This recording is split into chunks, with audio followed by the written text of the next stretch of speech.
Selosang pakialamera. Iyan ang dahilan kung bakit umiinit ang ulo nitong si Max sa jowa niya na si Krista. Simula kasi nang mahawakan nitong si Krista ang social media accounts nitong si Max ay sunod-sunod na nawala ang friends nitong si Max. Nagugat yan matapos daw simulang burahin at i-block nitong si Krista ang friends list nitong si Max.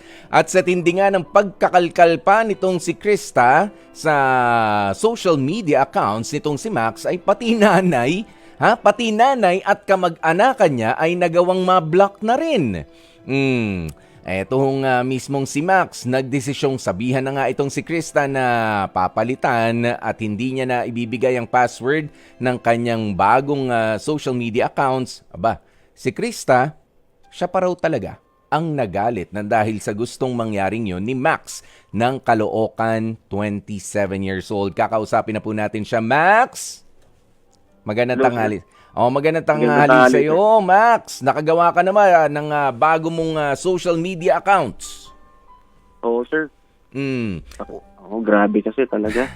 Unang-una, bakit naman kasi kinailangan na malaman nitong si Krista ang password ng lahat ng mga social media accounts mo? Meron ka ba nagawang kasalanan sa kanya? Wala, sir. Pero ganun po yata talaga pag mahal mo isang tao kaya kami ibigay lahat. Pero syempre mayroong pinanggalingan yan. Kailan ba? Gano'n na kayo katagal na mag-on itong si Krista? 7 months na po. Relatively bago-bago pa lang, ha? Dapat parang mga pa-sweet-sweet lang na ganyan O akala mo pagiging sweet pa rin yung isusuko mo sa kanya pati mga password ng social media accounts mo? Oo, kasi hopeless romantic ako, sir Ayan. Mabait ako kaya ibinigay ko, Kuya Poy. Yung ganyan, mapagbigay. Ayan. Pero kumusta naman ba bilang karelasyon itong si Krista? Nung una, okay naman siya, sir kaso habang tumatagal, lumalabas na yung totoong ugali niya. Ang sabi mo dito sa description mo sa kanya, selosang pakialamera. Unang-una pag-usapan natin yung pagiging selosa nitong si Krista. Gaano ba siya kaselosa? Lahat na lang po pinagseselosan niya Lahat as in, mga kaibigan mong babae? Mga kaibigan ko, ultimo katrabaho ko, lahat. Mga kamag-anak mong babae, mga pinsanin, ganyan, tiyahin? Ganun Pati ba? nga po nanay ko Pati Kasi nanay? hindi pa po siya kilala ng pamilya ko kasi hindi ko pa siya pinapakilala. Ayun. Baka naman dun sa parting yun, Max. Baka naman alam mo na, nagpapapansin lang din itong si Krista. Ay nako, sige, pagseselosan ko lahat ng mga babaeng magkakaroon ng connection sa'yo. Kasi hindi mo naman ako pinapakilala, parang hindi ka naman proud sa akin. Baka ganyan naman ang hirit nitong si Krista. Yun ang hindi ko alam, sir Pero sabi ko naman sa kanya, ipapakilala ko siya sa takdang panahon. 7 years na kayo na mag-on. 7 months po. 7 months pala, sorry. 7 months na kayo na mag-on, ni minsan hindi mo pa siya napakilala sa nanay mo? Hindi pa. Bakit? Yung nanay ko kasi medyo siya makaluma. Gusto niya pagka pinakilala sa kanya, yung pangmatagalan na. Oo nga, pero sino ba naman baka naman, alam mo yun, baka hindi mo lang naiintindihan yung statement na yun ng nanay mo. Hindi naman yung pangmatagalan, yung seryosohan. I mean, wala naman, there's no way of saying na magtatagal ang relationship na ito dahil nga nagbabago ang tao Nag-iiba. Ba't hindi mo na lang rin ipakilala sa nanay mo? Katulad niyan, naka 7 months na kayo. Ngayon, gusto ko nga po sana siya ipakilala kaso sa mga nangyari parang nagdadalawang isip na ako, kuya Okay, na pati nanay mo, na-block yung nanay mo, tama ba? Tama po. Binak niya, pati nanay ko tsaka mga kamag-anak ko lahat yung binak niya. Di parang wala nang kwenta rin yung social media account mo. Wala nang laman. Totoo. Kaya nga po Pwede ka mag-post pero wala na rin magla-like. Wala na rin mag-heart. Wala na rin makakakita. Ano pang silbi nun? Hindi na social media account yun. Kumbaga parang imbakan mo na lang ng mga memories yun for yourself. Nilalike mo naman ba pagka nagpo-post ka? Ha? Nilalike Ako mo? na lang. Opo, ako na lang naglalike mag-isa ko. Para at least may kulay blue pagka naka-thumbs up, kulay red pagka heart, ganyan. So, sino na lang friend mong natira? Actually po, mga ano na lang, mga lalaki na lang. Kasi lahat ng babae talaga, binak niya na eh. Okay. So, lahat, talagang gano'n na. Kumusta ba ang girlfriend mo? Meron ba siyang pinanggalingan? Doon sa pinanggalingan niyang relationship, naloko ba siya nang dahil sa social media account na yan? Nababanggit niya ba sa'yo? Ano niya sa akin dati, yung ex niya medyo babaero eh. Kaya siguro nakukumpara niya. Medyo babaero. Wala kasi medyo babaero. Kapag ka babaero, babaero. Kapag ka hindi, hindi. O medyo babaero kasi, kumbaga, nang bababae kahit na hindi talaga babae. Yung ganun ba? Medyo lalaki yung babae niya. Hindi ko lang alam. So, Pero hindi, nahuli niya siguro. Kumbaga may history. Ayan. Pero tinry mo ba na-explain na, sandali, yung ex mo yun hindi naman ako yun Kasalanan Opo. niya yun. Na-explain ko na po na hindi naman lahat ng lalaki kagaya ng ex niya. Kaso, siguro trauma na rin ho sa kanya yun. Okay. Tapos isa pang tanong ko sa'yo, pinwersa ka ba niya na hingin ang password ng mga social media accounts mo o hindi naman? Baka naman kinansyawan ka lang, bigay ka naman din agad. Hindi, pinersa niya ako sir eh. Kasi para daw malaman niya kung totoong mahal ko siya. Di binigay ko na lang sir. Para wala nang gulo. Okay. Sige, in good faith, ginawa mo yan. Pero ito, sinabi mo na nga sa amin kanina, selosang pakialamera. Ayan na nga, justified na medyo hindi may pagka, talagang pakialamera itong si Krista.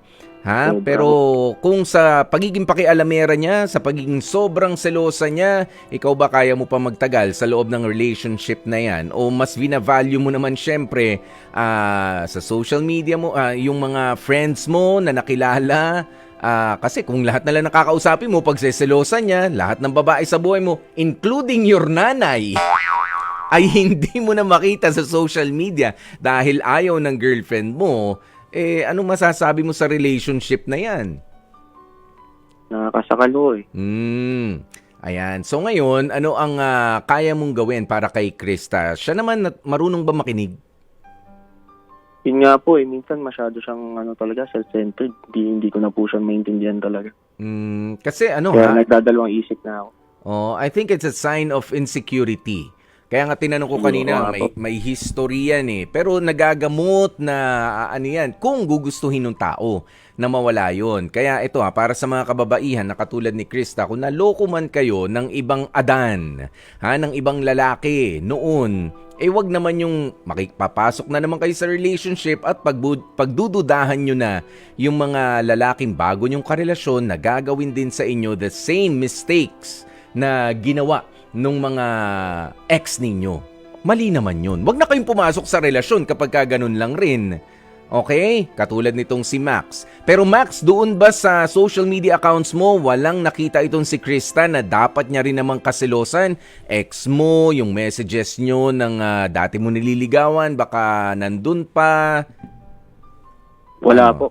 Wala naman. Talagang Opo. malinis na malinis ang konsensya mo sa kanya. Malinis po. Kasi meron ding sa mga katulad ni Krista, ipaliwanag mo sa kanya, ayan, wala ka nang nakita naman talaga sa social media accounts ko. At ano ba to, yung Facebook mo, syempre sa Messenger, saan ba to? Sa Instagram, Opo. mga ganyan. Messenger, Lahat nasa kanya. Instagram po. Opo. Ano pa, sa Twitter?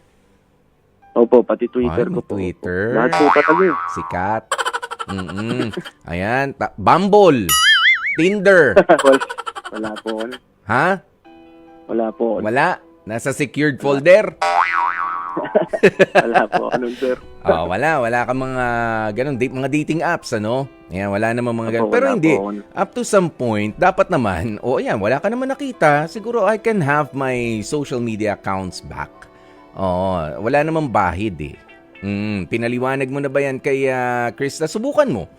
Subukan mo. Kasi yan, sabihin mo, masisira tayo kapag ganyan. Kasi isa sa mga pundasyon ng mga nagtatagal na pagmamahalan ay hindi yung puro pa-sweet lang, hindi yung pagmamahalan lang, hindi yung halikan lang, hindi yung holding hands lang. Kailangan mo na magtiwala. 'Di ba? Learn to trust a little, to live a little. Ibig sabihin nun, Ibig sabihin nun, Max, mahirap kasi magtuloy-tuloy sa buhay na wala kang katiwa-tiwala doon sa partner mo. 'Di ba? Magtiwala ka na gagawin niya ang lahat para hindi magkamali. At kahit naman yung mga nagtatagal na mga relationship, for example, matagal na rin kami ni Mrs. Popoy. Perfecto ba ang relationship namin? I wouldn't say it's a perfect relationship. Pero lahat kami, parehas kaming dalawa na iniisip na magkakaroon ng mga bumps, along the way, 'di ba? Mga problems along the way. Pero yung thinking na tao lamang tayo, nagkakamali, at kung naisin natin na ayusin ulit ito, ganoon. Pero kung iisipin mo na every time na hindi ka nakikita ng partner mo, gagawa siya ng kalokohan, mali naman yun. Tamang hinala na yun. Sabihin mo, Tama. huwag ka namang Krista, huwag ka namang parang durugista naman. Laging tamang hinala na lang. Walang mga pulis na huhuli sa'yo dyan kasi walang uhulihin. Walang mali na nangyayari. Ganyan. 'Di ba? Ipaliwanag mo sa kanya. Para mas masarap kasing huminga, mas masarap mabuhay, mas masarap dumiskarte, mas masarap maglambing kapag alam mo na may tiwala sa'yo yung partner mo. Katulad niyan, Max. Ngayon sabi mo para nag-iiba na tuloy yung isip ko, Kuya Puy. Parang gusto mo nang iwanan si Krista. Hindi marunong magtiwala eh. Hindi, naiisip ko naman po kasi medyo nagalit pa nga yun sa akin, kuya, kasi nagdesisyon na akong palitan na yung password ko. Which is tama naman. Kaso siya pa yung galit eh. Galit na gustong manakit, ganun ba? Ganun. Gigil na gigil. Okay. Meron ba trabaho yan si Krista o yung bantayan lang yung social media accounts mo? Yan lang ang pinagagawa sa buhay? Actually, magkatrabaho kami. Magkatrabaho pa kayo? Okay. Sige. So, ngayon Max, meron ka na ba napipisil na desisyon? Kasi pwede mo naman gamitin ang ating programa para sabihin kay Krista kung ano ba talaga ang gusto mo. Kasi syempre ngayon, sabihin natin, social media account lang naman yan. Pero dyan kasi, sa pamagitan yan, ang dami mga nasisirang tao. Tama?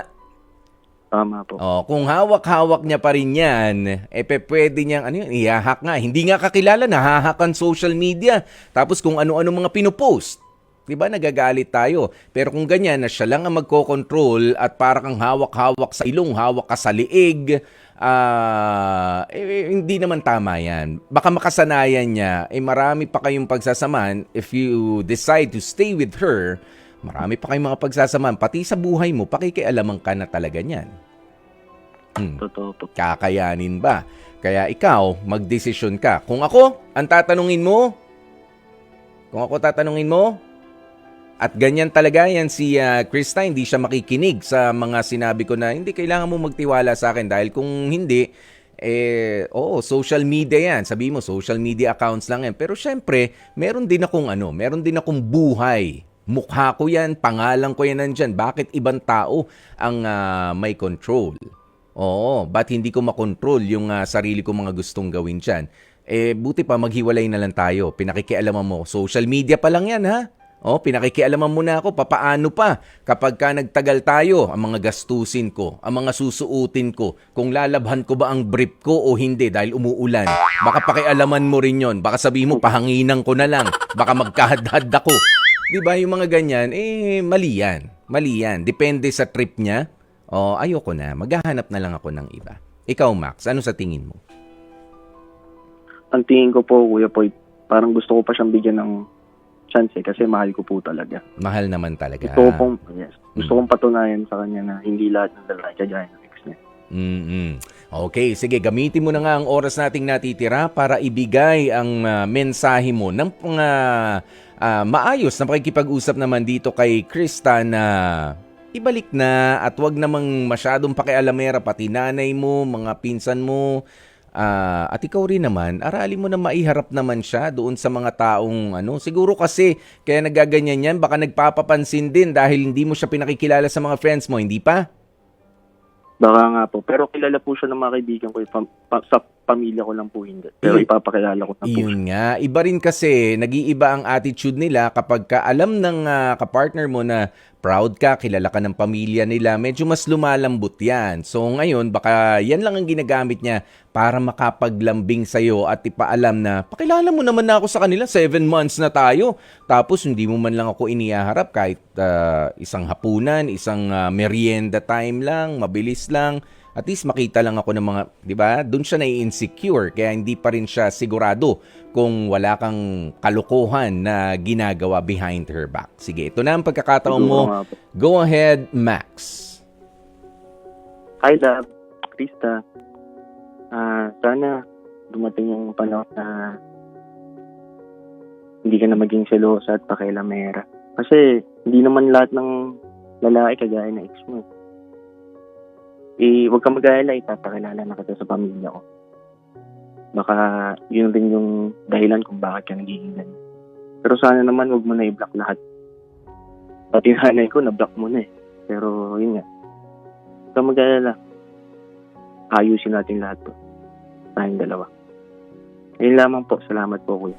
Maraming salamat din sa iyo, Max. At sana nga maging maayos naman ang relationship nyo ni Krista para sa isa pang pagkakataon na ibibigay nitong si Max.